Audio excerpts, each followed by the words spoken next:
This is chapter 19 of To Kill a Mockingbird.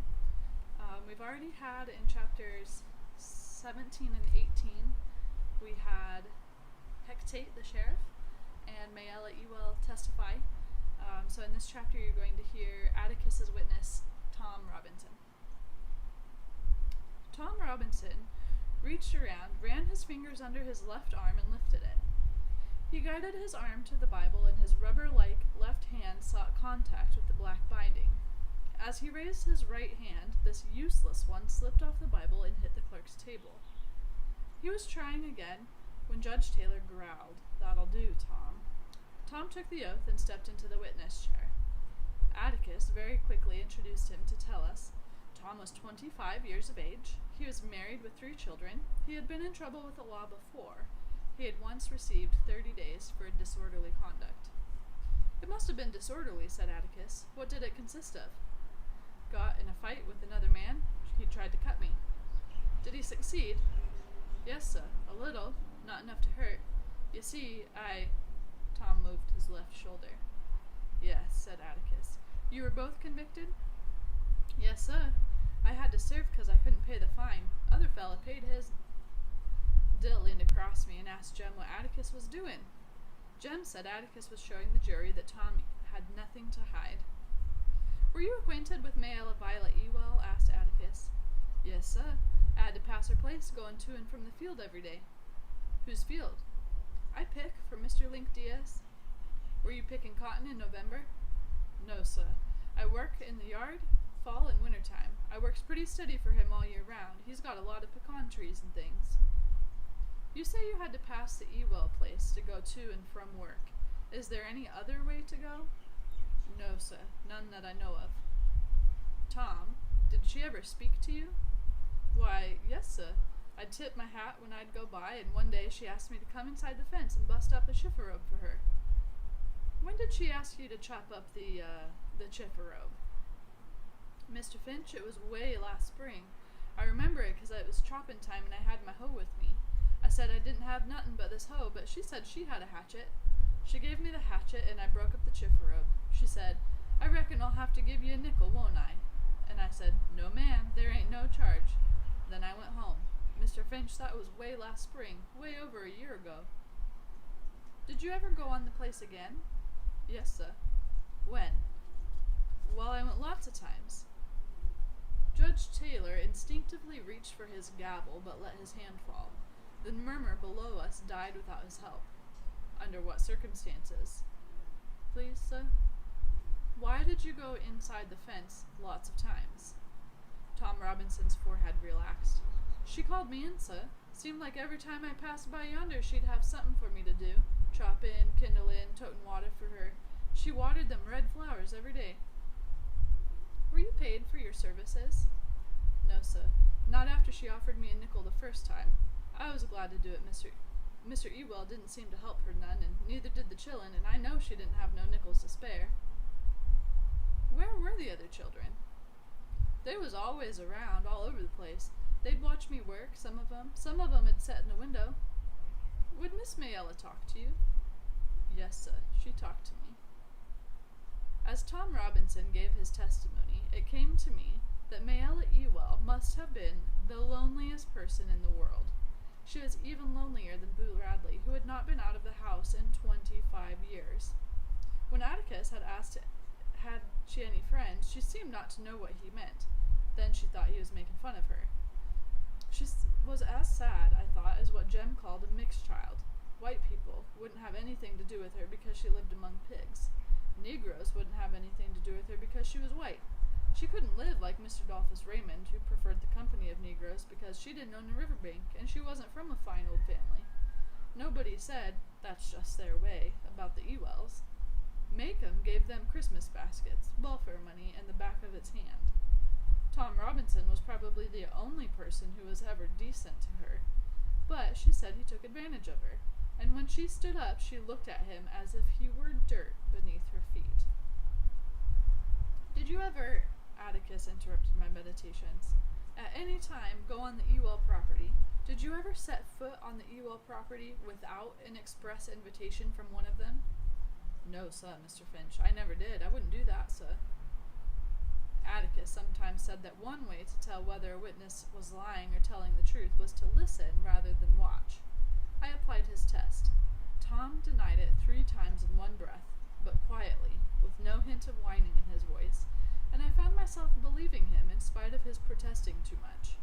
He seemed to be a respectable Negro, and a respectable Negro would never go up into somebody's yard of his own volition. Tom, what happened to you on the evening of November 21st of last year? Below us, the spectators drew a collective breath and leaned forward. Behind us, the Negroes did the same. Tom was a black velvet Negro, not shiny, but soft black velvet. The whites of his eyes shone in his face, and when he spoke, we saw flashes of his teeth. Had he been whole, he would have been a fine specimen of a man. Mr. Finch, he said, I was going home as usual that evening, and when I passed the Ewell place, Miss Mayella were on the porch, like she said she were.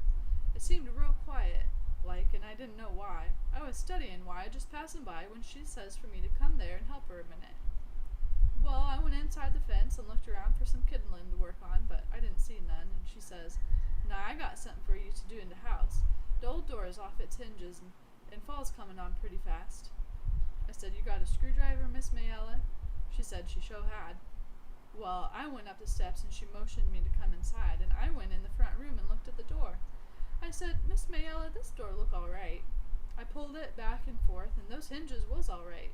Then she shut the door in my face, Mr. Finch. I was wondering why it was so quiet-like, and it came to me that there wasn't a child on the place, not a one of 'em. And I said, Miss Mayella, where are the chillun? Tom's black velvet skin had begun to shine, and he ran a hand over his face. I say, Where the chillun? He continued, and she says, she was laughing sort of, she says, they gone up to town to get ice creams. She says, Took me slap year to save 7 nickels, but I done it. They all gone to town. Tom's discomfort was not from the humidity. What did you say then, Tom? Asked Atticus. I said something like, Why, Miss Mayella, that's so smart of you to treat him. And she said, You think so?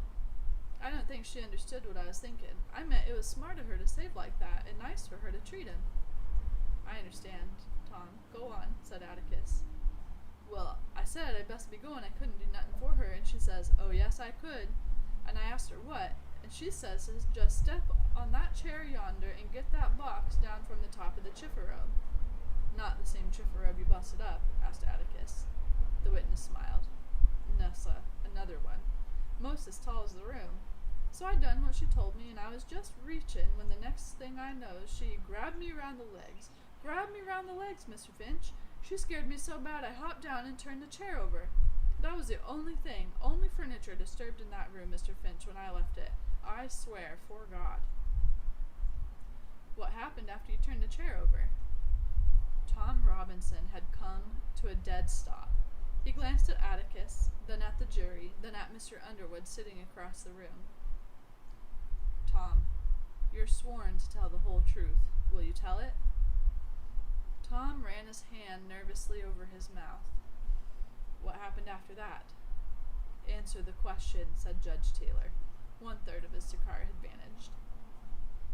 Mr. Finch, I got down off of that chair and turned around, and she sort of jumped on me. Jumped on you? Violently? No, sir, she hugged me. She hugged me around the waist. This time, Judge Taylor's gavel came down with a bang, and as it did, the overhead lights went on in the courtroom. Darkness had not come, but the afternoon sun had left the windows. Judge Taylor quickly restored order. Then what did she do? The witness swallowed hard. She reached up and kissed me, side of the face. She says she never kissed a grown man before, and she might as well kiss a Negro. She says what her papa do to her don't count. She says, Kiss me back. I say, Miss Mayella, let me out of here. And I tried to run, but she got her back to the door, and I had to push her. I didn't want to harm her, Mr. Finch, and I say, Let me pass. But just when I say it, Mr. Ewell yonder hollowed through the window. What did he say? Tom Robinson swallowed again, and his eyes widened. Something not fit to say, not fitting for these folks in Chillun to hear. What did he say, Tom? You must tell the jury what he said. Tom Robinson shut his eyes tight.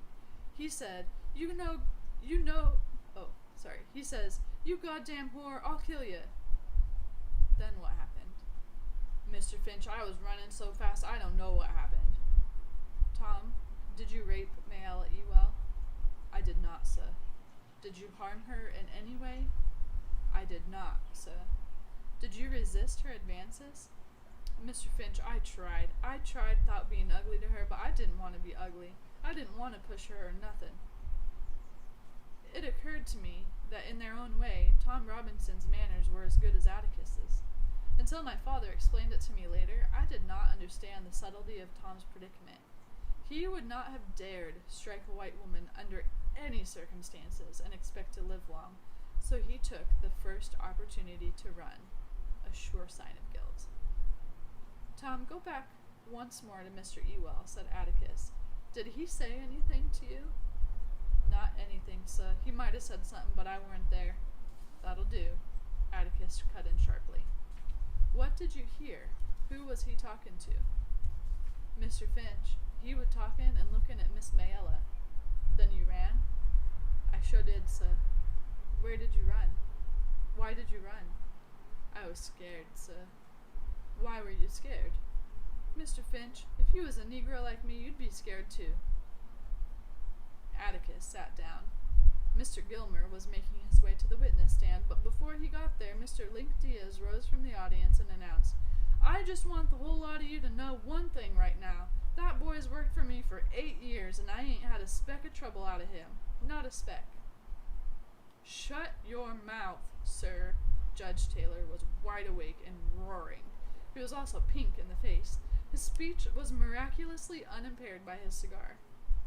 Link Diaz, he yelled, if you have anything you want to say, you can say it under oath and at the proper time. But until then, you get out of this courtroom, you hear me? Get out of this room, you sir. I'll be damned if I'll listen to this case again. Judge Taylor looked daggers at Atticus, as if daring him to speak, but Atticus had ducked his head and was laughing into his lap. I remembered something he said about Judge Taylor's ex-cathedral remarks sometimes exceeding his duty, but that few lawyers ever did anything about them. I looked at Jem, but Jem shook his head. It ain't like one of the jurymen got up and started talking, he said. I think it'd be different then. Mr. Link was just disturbing the peace or something. Judge Taylor told the reporter to expunge anything he happened to have written down after Mr. Finch. If you were a Negro like me, you'd be scared too, he told the jury to disregard the interruption. He looked suspiciously down the middle aisle and waited, I suppose, for Mr. Link Diaz to effect total departure. Then he said, Go ahead, Mr. Gilmer. You were given 30 days once for disorderly conduct, Robinson, asked Mr. Gilmer. Yes, sir. What did the Negro look like when you got through with him? He beat me, Mr. Gilmer. Yes, but you were convicted, weren't you? Atticus raised his hand. It was a misdemeanor, and it's in the record, Judge. I thought he sounded tired. Witness will answer, though, said Judge Taylor, just as warily. Yes, sir, I got 30 days.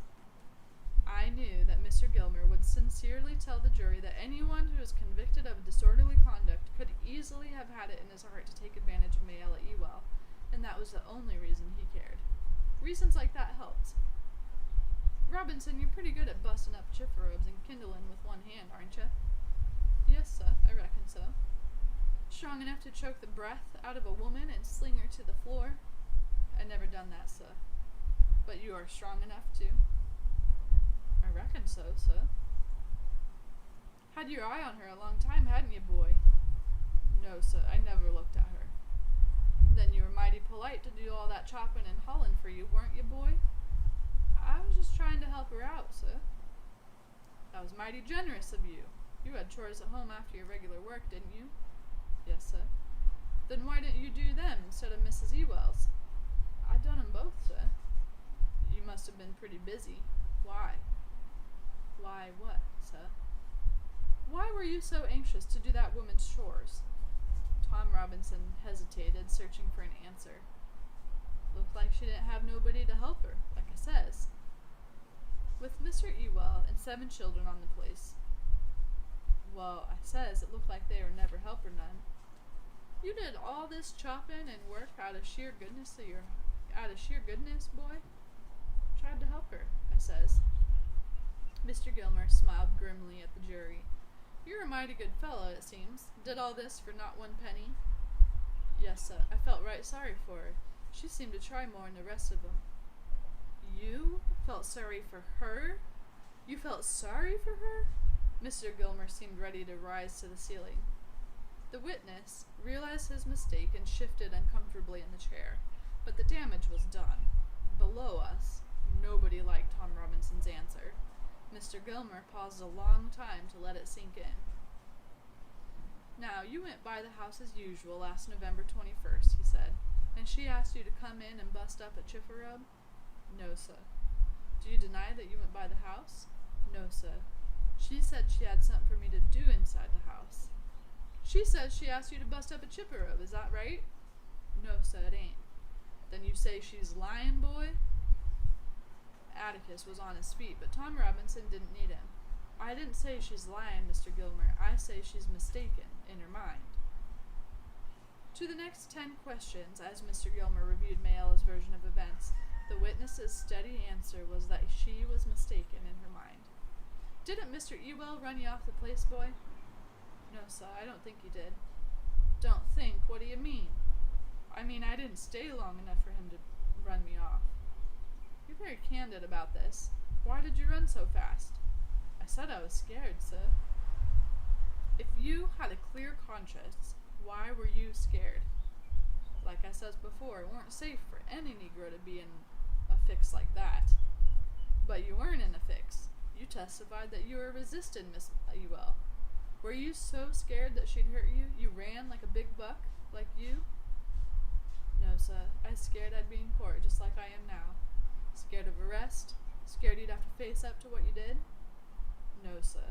Scared I'd have to face up to what I didn't do. Are you being impudent to me, boy? No, sir. I didn't go to be.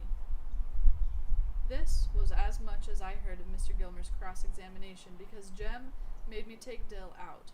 For some reason, Dill had started crying and couldn't stop.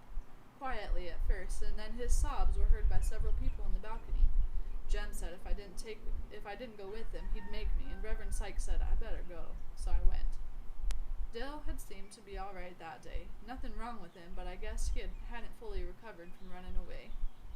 Ain't you feeling good? I asked when we reached the bottom of the stairs. Dill tried to pull himself together as we ran down the south steps. Mr. Link Diaz was a lonely figure on the top step. Anything happening, Scout? He asked as we went by. No, sir, I answered over my shoulder. Dill here, he's sick.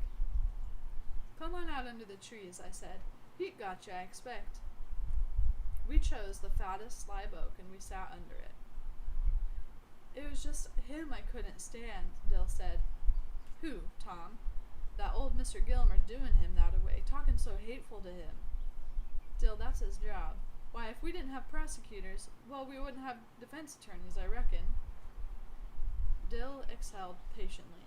I know all that, Scout. It was just the way he said it that made me sick. Plain sick. He's supposed to act that way, Dill. He was cross. He didn't act that way when... Dill, those were his own witnesses. Well, Mr. Finch didn't act that way to Mayella and old man Ewell when he cross-examined them. The way that man called him boy all the time and sneered at him and looked around at the jury every time he answered. Well, Dill, after all, he's just a Negro. I don't care one speck. It ain't right.